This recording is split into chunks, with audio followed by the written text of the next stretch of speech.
I'm delighted to be joined right now by Lisa Nandy, Labour MP, of course, and Shadow Levelling Up Secretary. Good morning to you. Hello, good morning. Good morning. So much to talk about. Let's race through the topics. I want to get to as much as I can. Today, Labour is demanding that both Liz Truss, the former Prime Minister, and the former Chancellor Kwasi Kwarteng hand back their ministerial severance payments, as we see new figures showing, really, frankly, just how dire financial circumstances are for most people in this country. Tell us why. Because they crashed the economy and they sent mortgage payments soaring. And today, Rishi Sunak and the Tories have a clear choice to make. Are they on the side of people who walked away scot-free and are claiming huge amounts of money? We think in the case of Liz Truss, that's about £18,000 a year on top of her additional salary. That's more than many people in my constituency earn every single year. Are they on their side, or are they on the side of the mortgage payers? They'll be paying a very hefty price, probably on average around £500 more on their mortgage every single month for many, many years to come. Well, I mean, I would have thought, again, most jobs I've ever been, if you resign, you don't get a payoff. It seems to me both of them stood down. I don't really understand why they're due the payoff. And given it's not like, oh, you've been in the job 5 years and you've got your expenses are up to that level. They were only in the job for, 39 days and 49 days? I'm thinking they can probably manage without it, can't they? I think most people will be on your side on this one. I think it's a basic question of fairness here. The idea of a ministerial severance payment, as I understand it, comes from the fact that it's a fairly insecure job where you don't know whether you're in or you're out, you're up or you're down, and you can be sacked at a moment's notice for reasons beyond your control. But the truth is that for 12 years, the Tories have presided over an economy where a lot of people in this country are now in a similar situation. They don't know whether they've got hours to work when they wake up in the morning. They don't know whether they're going to be in a job in a few months' time. And the truth is that most of them are paying a very, very heavy price. Most of all, on Thursday, we're going to see those choices very clearly from the Tory government.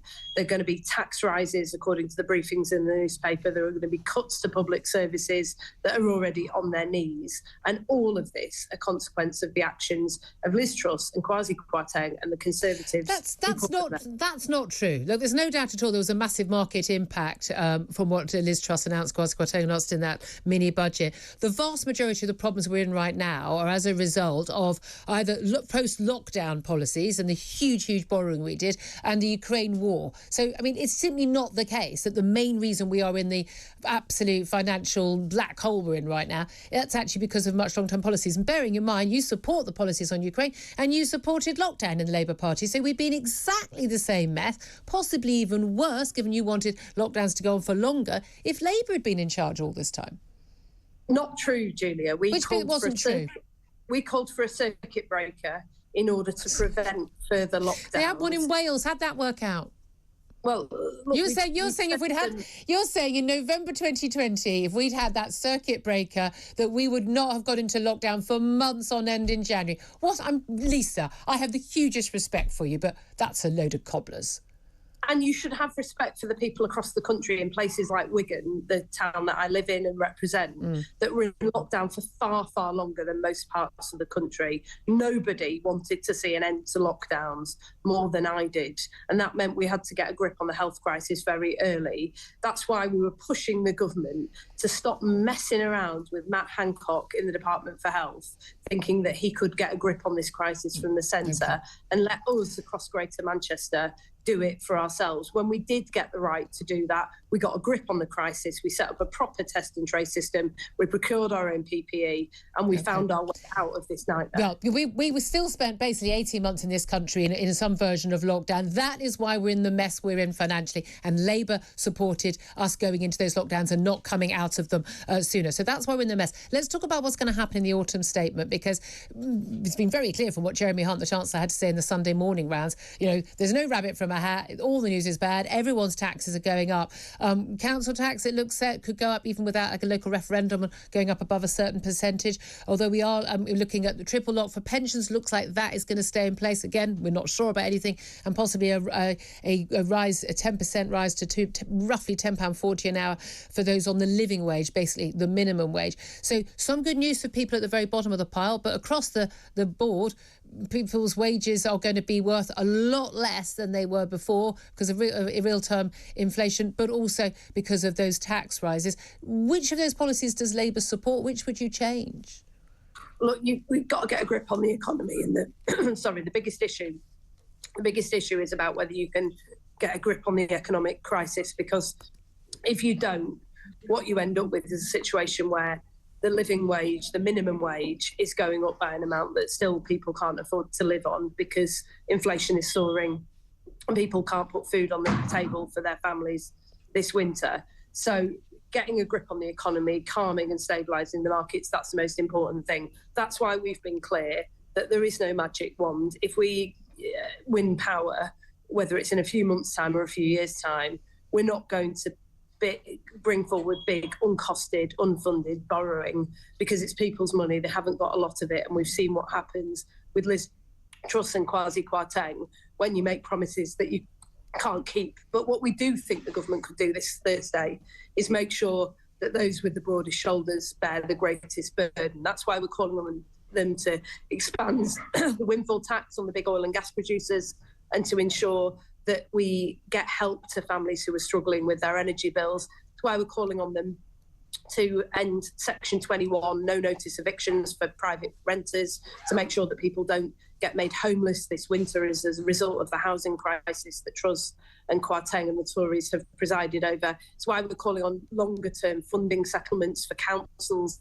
so that they can plan better and so that they can flex their budgets to make sure that they can get help to people who need it right now. There isn't a magic wand, but there are things that can be done right now, and any government worth its salt will be moving heaven and earth to try and help people this winter. In terms of people who definitely want help this winter, a lot of our NHS workers, particularly nurses, have balloted to strike, and we're told today that they are now looking to coordinate along with Unison, GMB, Unite, other major NHS unions to strike at the same time over Christmas, a crucial time, going down to sort of skeleton emergency care only. There's no doubt at all this is going to cost lives. Do you support that strike? I don't want to see the NHS going on strike, and neither do the nurses and doctors who work in the National Health Service. So you don't support the strike then? Look, we've got a farcical situation where the last health secretary to meet with the Royal College of Nursing was Sajid Javid. I can't remember how many health secretaries that was ago, but that was a long time ago. They should be sitting down and working. Well, they are meeting today. Stephen Barclay, the health secretary, is meeting with all the health unions today. It's a very simple question. Do you support that strike?